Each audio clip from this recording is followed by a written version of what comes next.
Saudara-saudara, mari kita bicara mengenai ragam aplikasi pemanfaatan big data dalam berbagai sektor industri. Tentu saja tiap industri, tiap sektor memiliki kekhasannya masing-masing dan kebutuhan masing-masing akan data.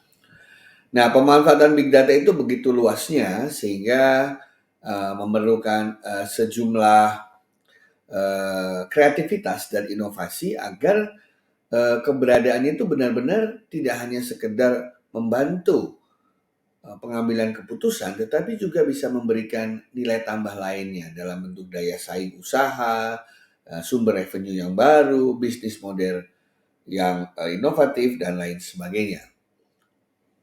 Dalam area marketing and sales misalnya, kita tahu tujuan marketing and sales ya pada akhirnya ujungnya adalah terjadinya closing kontrak ya atau terjadi pembelian terhadap produk atau layanan.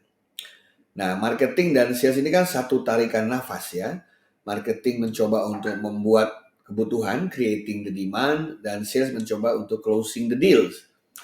Nah, untuk itu semua kita membutuhkan banyak sekali data-data seperti misalnya kita memerlukan data mengenai profil pelanggan, kita memerlukan data mengenai latar belakang mereka, kebutuhan mereka, concern mereka, sehingga kita bisa melakukan yang namanya individual atau personalized marketing dan personalized sales.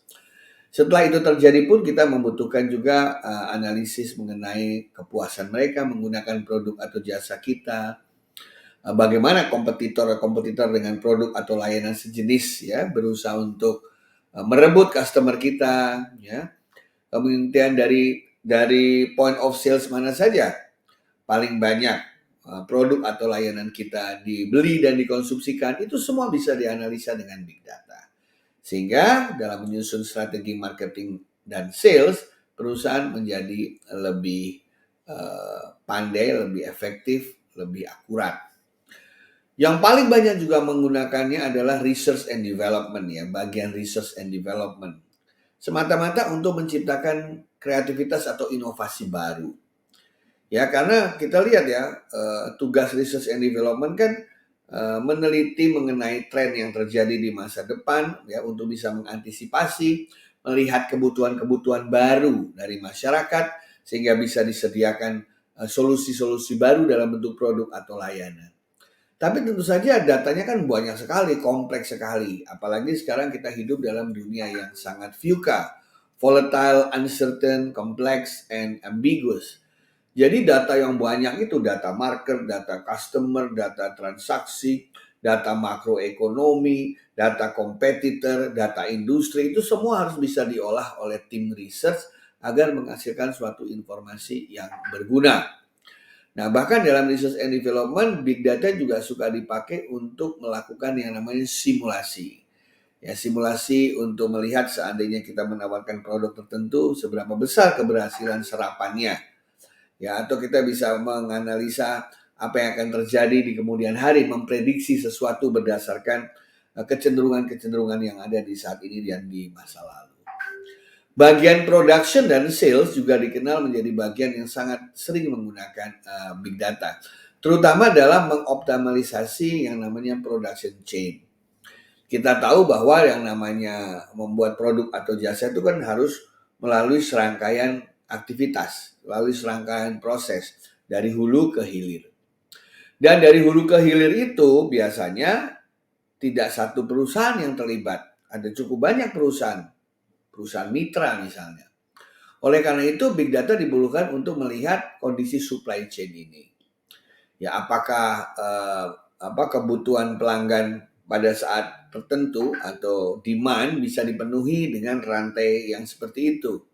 Apakah tidak terjadi kekurangan pasokan atau mungkin ada timbunan produk di tempat lain? Ya, jadi big data kita bisa membantu dalam proses memberikan pelayanan. Ya, misalnya kalau Anda ingin membutuhkan suatu barang, tetapi ternyata di satu tempat tidak tersedia, maka melalui big data kita bisa ambil dari tempat yang terdekat. Mungkin tempat yang terdekat bukan bagian dari jaringan kita, tapi for the sake untuk memuaskan pelanggan, maka kita bisa mendapatkan data dari sana.